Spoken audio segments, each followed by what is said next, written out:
하나님의 말씀 사도행전 14장입니다. 사도행전 14장 제가 19절에서 몇 절을 읽어드릴게요. 14장 19절입니다. 14장 19절에 유대인들이 안디옥과 이고니온에서 와서 무리를 충동하니 그들이 돌로 바울을 쳐서 죽은 줄로 알고 시외로 끌어내치니라.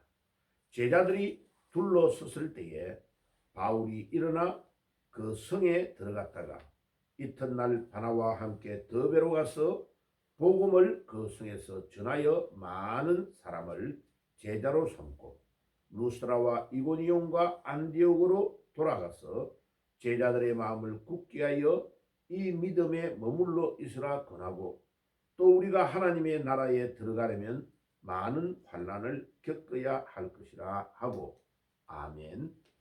자, 오늘 아침에는 그 썸네일의 제목대로 뒷모대와 같은 제자를 양육하라. 이 시대의 뒷모델을 우리가 길러내야 됩니다. 자, 우리 예수님께서 이 땅에 오셔서 33년을 사셨어요. 33년을 사신 것을 한마디로 딱 요약하면 핵심 사역이 뭐냐면 제자를 양육하는 것이었습니다. 예수님은 큰 학교를 물려주고 다니고 엄청난 재산을 넘겨준 것도 아니고 우리 예수님은 마가 요한의 다락방을 중심으로 제자를 길러내는 데에 집중했습니다. 그것도 많은 제자를 길러낸 게 아니고 12명을 길러냈습니다. 잘 보면요, 12명은 거의 다 남자로 구성되어 있습니다. 그리고 그 12명이 그냥 그 예루살렘에서 공부를 많이 하고 스펙이 좋은 그런 사람을 뽑은 것이 아니고 주로 갈릴리 저 이스라엘의 북쪽에 있는 가장 가난하고 어려움을 당하고 있는 어촌에 갈릴리에서 제자들을 주로 찾아내신 것입니다.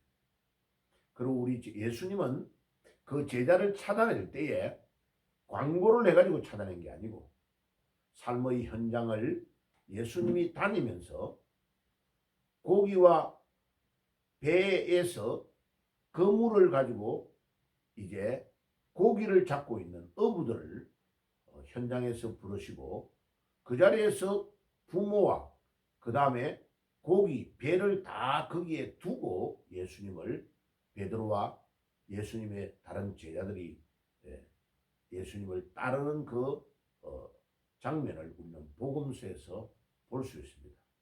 또 세리 마태는 세관에 앉아 있는데 예수님이 가가지고 나를 따르라고 해서 자기가 세관 일을 보고 있고 돈을 많이 벌고 있는 현장에서 예수님을 따라오는 상황을 우리가 보게 됩니다.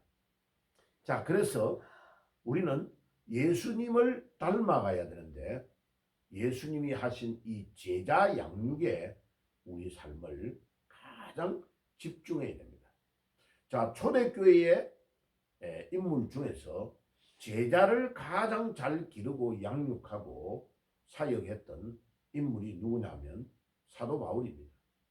사도 바울은 12명의 제자 중에는 더하지도 않습니다.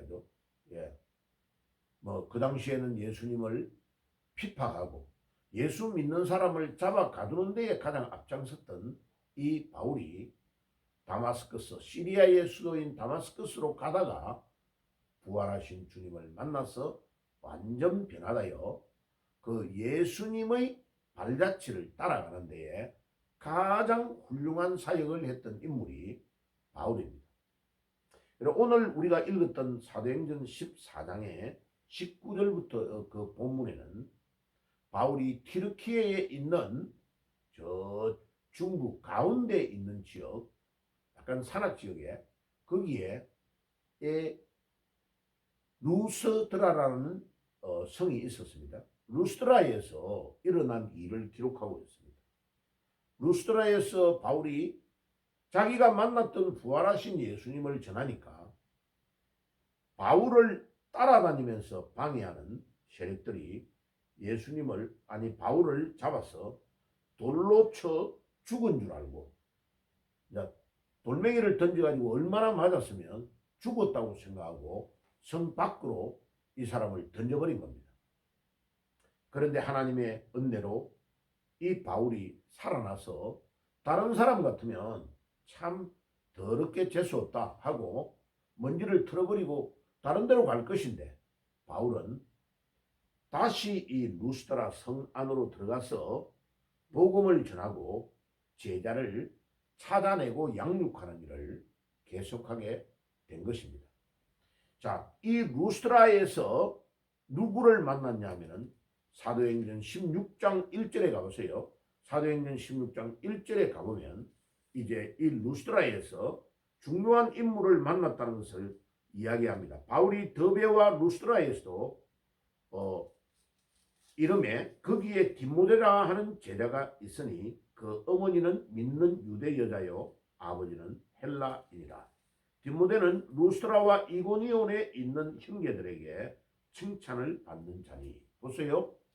조금 전에 사도행전 14장 19절 이하에 돌멩이에 맞아서 죽었다고 버려버렸던 이 바울이 다시 루스드라에 목숨을 걸고 들어가는 겁니다. 만약 바울이 이 성에 다시 들어가지 않았으면 디모데와 같은 인물을 만날 수가 없었죠. 다시 말하면 복음을 전할 때에 어려움이 오고 환난이 오고 고난이 오는데, 복음 들고 증거할 때에 고난이 오면 그 고난이 우리에게 때로는 어렵지만은 그것이 엄청난 유익이고 우리의 믿음을 걸러내고 있다는 것을 보여줍니다. 그 고난을 통과해가지고 다시 루스드라에 들어갔는데 하나님은 보배로운 아들 디모데를 만나게 해 주신 것입니다. 여러분, 우리가 주의 일들을 하고 복음을 전할 때에 이와 같은 어려움이 우리에게 많이 옵니다. 그러니까 목숨 걸고 복음을 전하지 않으면 디모데와 같은 제자를 만날 수가 없습니다. 그러니까 항상 복음을 전할 때는 이 사탄의 세력이 복음을 방해하고 너무나 힘들게 만들고 어려움을 줍니다.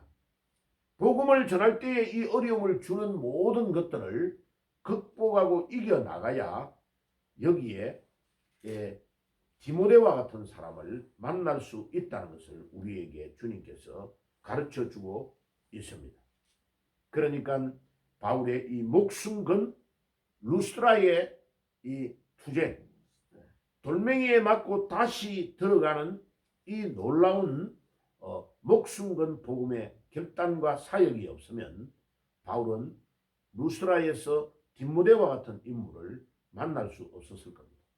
자기 평생에 아들이라고 표현했던 디모데를 만난 이 놀라운 축복을 우리 모든 성도님들, 오늘 이 새벽에 같이 말씀을 나누는 여러분들도 있기를 바랍니다.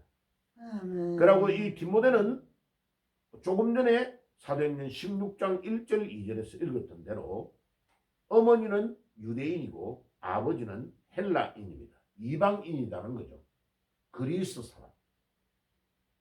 국제 결혼을 한 사람입니다. 그러니까 당연히 유대인들의 세계에 들어가면 그 당시 2000년 전에 국제 결혼을 한 관계니까 사람들이 좋게 보지 않겠죠. 그런데 그 뒤에 쭉 읽어보면 바울이 이 디모데를 유대인들이 아버지가 헬라인이라는 걸 알고 눈빛이 이상한 걸 알고 빨리 데려가서 그를 할례를 행합니다죠. 할례. 왜? 유대인들은 태어나서 남자가 8일 만에 할례를 행하지 않으면 정식 유대인이라고 인정을 잘 안 합니다죠. 할례를 엄청 중요하게 여기기 때문에. 그래서 이 바울이, 눈치 빠른 바울이 딱 이 디모데를 제자로 양육하기 위해서 유대인들이 많이 따지는 할례의 문제를 근본적으로 해결해 버리는 것을 알 수 있습니다. 그런데 우리가 꼭 알아야 될 것은 이 2절에 사도행전 16장 2절에 디모데는 자기가 살고 있는 루스드라와 이고니온에 있는 형제들에게 칭찬을 받는 자다라는 놀라운 메시지를 받게 됩니다. 이 놀라운 메시지, 이 칭찬이 바로 한마디로 디모데가 어떤 인물인가를 우리에게 가르쳐 줍니다.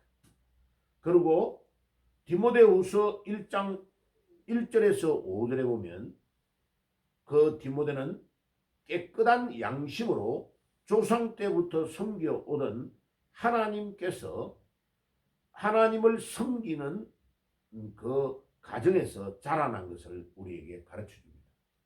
깨끗한 양심으로 조상 때부터 섬겨오던 하나님께 감사하는 메시지가 바울을 통해서 디모데후서 1장 1절에서 5절에 적혀 있습니다. 그리고 내 눈물을 생각하며 너 보기를 심히 원하면 내 기쁨이 가득하게 함이라. 바울이 디모데를 보기를 간절히 원하고 있다는 것을 디모데후서 1장 4절에 이야기하고 있습니다. 이는 내 속에 거짓이 없는 믿음이라. 와, 얼마나 진실된 믿음의 사람이었으면 바울이 이 디모데후서 1장 5절에 이렇게 칭찬하겠습니까? 이 믿음이 내 외할머니 로이스, 내 어머니 유니게 속에 있더니 내 속에도 있는 줄을 내가 확신하노라. 그러니까 디모데가 하루아침에 뚝 떨어진 인물이 아니고 디모데의 외할머니가 아주 믿음이 있는 사람이었다. 이름도 로이스라고 이름이 적혀 있죠. 그죠? 그리고 그 어머니 유니게, 그러니까 외가의 믿음이 딱 뿌리를 잘 내려서 외할머니의 믿음이 어머니 믿음으로 내려와서 디모데에게 이 믿음이 뿌리를 내려가고 있는 것을 볼 수 있습니다. 여러분, 믿음은 하루아침에 되는 것이 아니다 하는 것을 잘 알 수 있습니다. 입에 침이 마르도록 바울이 이 디모데를 자랑하는 것은 디모데의 믿음이 어릴 때부터 깊이 뿌리를 내리고 자라나고 있다는 것을 말씀을 우리가 잘 알 수 있습니다. 그래서 이번 명절에도 여러분들이 가족들을 만날 때에 뭐 세상 이야기도 좋지만은 가능하면 예배를 드리고 또 신앙적인 이야기를 많이 나누고 많은 도움이 되어지고 진정으로 주님이 함께 하시는 그런 축복, 그런 믿음, 그런 신앙의 삶을 여러분들이 사시기를 바라고 평생에 예수님처럼 제자를 길러내는 데 여러분들의 삶을 집중하고 디모데와 같은 제자를 꼭 길러내어서 우리 주님 앞에 칭찬받는 여러분들이 되시기를 주의 이름으로 축복합니다. 기도하겠습니다. 주님 감사합니다. 오늘 이 아침에도 우리 예수님이 평생에 제자들을 길러내는 일에 집중하였던 것처럼 또 바울이 제자를 길러내는 데에 삶을 집중하며 루스드라에서 디모데를 찾아내고 목숨 걸고 복음 전하다가 디모데와 같은 제자를 길러내고 믿음의 아들을 낳았던 것처럼 우리도 아버지 이 사역을 감당할 수 있도록 이 시대의 디모데를 길러내고 이 시대의 디모데를 찾아내는 위대한 사역을 감당할 수 있도록 도와주시고 인도해 주옵소서. 오늘 이 새벽에도 언약의 말씀을 붙잡고 기도하며 응답의 비밀을 누리는 아침이 되어지고 승리하는 삶이 되어질 수 있도록 인도해 주옵소서. 예수님의 이름으로 기도드리옵나이다. 아멘.